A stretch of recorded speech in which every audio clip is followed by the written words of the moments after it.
Graça e paz, amados, passando aqui para deixar mais o alimento, né, de 1 por 3, que nós estamos tentando trabalhar voltado para a qualidade de vida. Não reparem não, ainda estou meio enfermo, mas vai melhorar. Em nome de Jesus, vamos seguir em frente. A igreja de Laodiceia, a última igreja, né? Eu vou fazer depois, eu vou mandar um estudo, depois um resumo das 7 igrejas, tá? Para a gente fechar o quadro sobre esse assunto, ok? Bom, vamos lá. A igreja de Laodiceia é a igreja de pior condição espiritual. Por quê? Porque é a igreja que está envolvida com o mundo, ela está aliançada com o mundo. Ela fala de Jesus como um íconezinho. Jesus é só um ícone, é só um ponto. Mas a relação dela com o mundo é tão grande que não há uma preocupação com santidade, santificação, não há uma preocupação em saber se o Espírito Santo de Deus está no governo, está no comando, não está preocupado com o Espírito Santo. Vocês querem ver uma coisa que eu vou dizer para vocês, eu vou até pregar sobre isso. Eu quero fazer uma pergunta. Quais foram as bênçãos prometidas à igreja? Primeira bênção prometida à igreja é que ela receberia o Espírito Santo de Deus. Amém? O que acontece? A igreja é inaugurada, na verdade a igreja foi inaugurada na cruz. A igreja foi comprada na cruz, mas ela foi testificada, selada, a confirmação de que ela era igreja no dia de Pentecostes, quando o Espírito Santo veio. Quer ver uma coisa que eu fico horrorizado? Na minha época de novo convertido, na Assembleia de Deus, da qual eu fazia parte, para mim é uma das maiores igrejas do Brasil, se chama Assembleia de Deus, pode ter muita coisa errada, muita coisa de política, muita coisa do que for, não estou nem aí. Na verdade, eu acredito muito naquelas mulheres de oração, daquelas consagrações, aquelas grandes mulheres de Deus que oram, intercedem, homens de Deus, como meu pai era, que ia para a igreja de madrugada orar, e orava, e orava, e orava. É nessa igreja que eu acredito. Mas eu fico horrorizado, inclusive na nossa igreja, líderes e pessoas, né? Que você pergunta assim, você é batizado com o Espírito Santo? Não. E não liga para isso não? Não, não liga. Deixa eu te falar.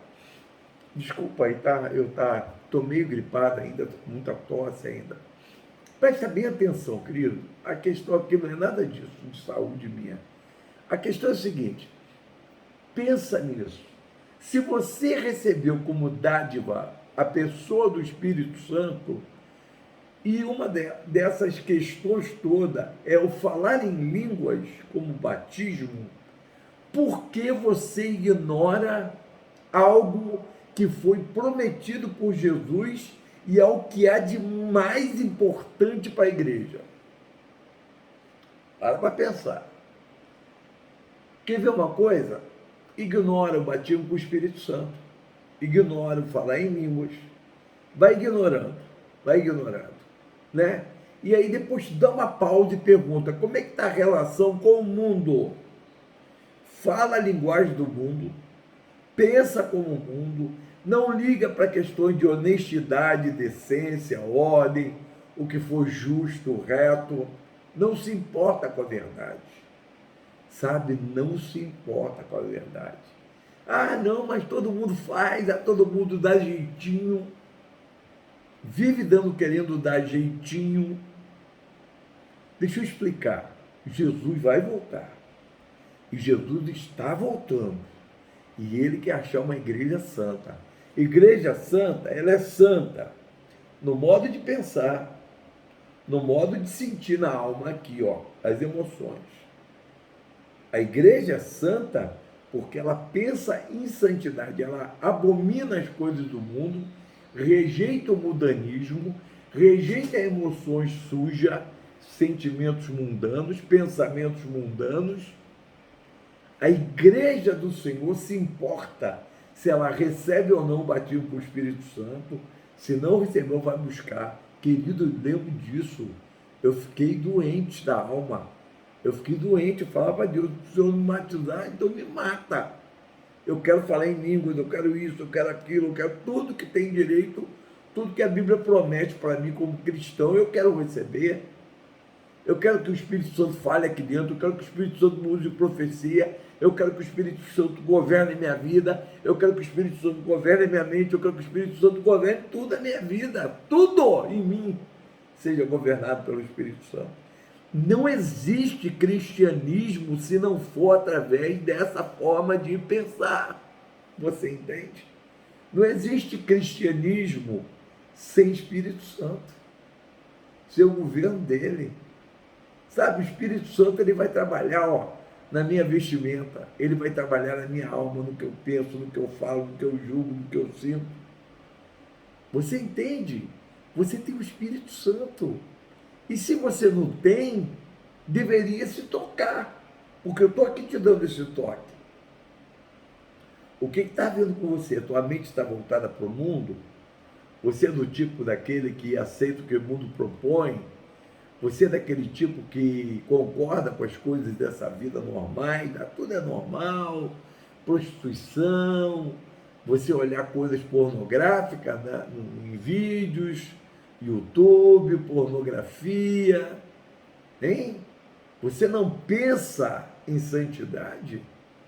Você não sente peso quando você peca? Você não sente o fardo do pecado? Você não sente angústia quando você está distante por um espaçozinho pequeno do Espírito Santo? Ou para você é normal viver sem ele? Eu quero colocar bem claro aqui, o problema da igreja de Laodiceia não era só a aliança com o mundo. O problema da aliança com o mundo não era mais grave do que a distância do fato de estar vivendo sem a pessoa do Espírito Santo. Porque quando você tem o Espírito Santo, você não quer fazer o que o mundo faz. Quando você tem a pessoa do Espírito Santo, você não quer julgar como o mundo julga. Você não quer pensar como o mundo pensa. Você não quer viver uma vida de pecado como o mundo vive. Quando você tem o Espírito Santo, você rejeita o pecado, abomina o pecado, você tem aversão ao pecado. Aliás, você passa a ter aversão a tudo que ofende o Espírito Santo, que ofende a Deus, que ofende o Pai. Entende? Você precisa despertar para isso. Que tipo de vida você está vivendo? Você se importa se você fala em línguas ou não? Você se importa se você é batizado no Espírito Santo ou não? Pois saiba de uma coisa, é uma das coisas mais importantes da igreja, é receber o batismo com o Espírito Santo, receber o batismo no Espírito, porque batismo é mergulhar, então é mergulhar no Espírito, para que ele governe toda a atmosfera em volta de você. Se você mergulha dentro de uma água, a água toma conta de toda a estrutura sua, cabeça, tronco, membro, coração, toda a estrutura. Sendo que quando você mergulha no Espírito, você mergulha na atmosfera onde o Espírito Santo toma conta da sua mente, da sua alma, das suas emoções. Bicho, olha só, não dá para viver sem ele. Eu não consigo. Não dá para viver sem o Espírito Santo. Eu não sei como é que alguém consegue viver sem ele. Um crente viver sem ele.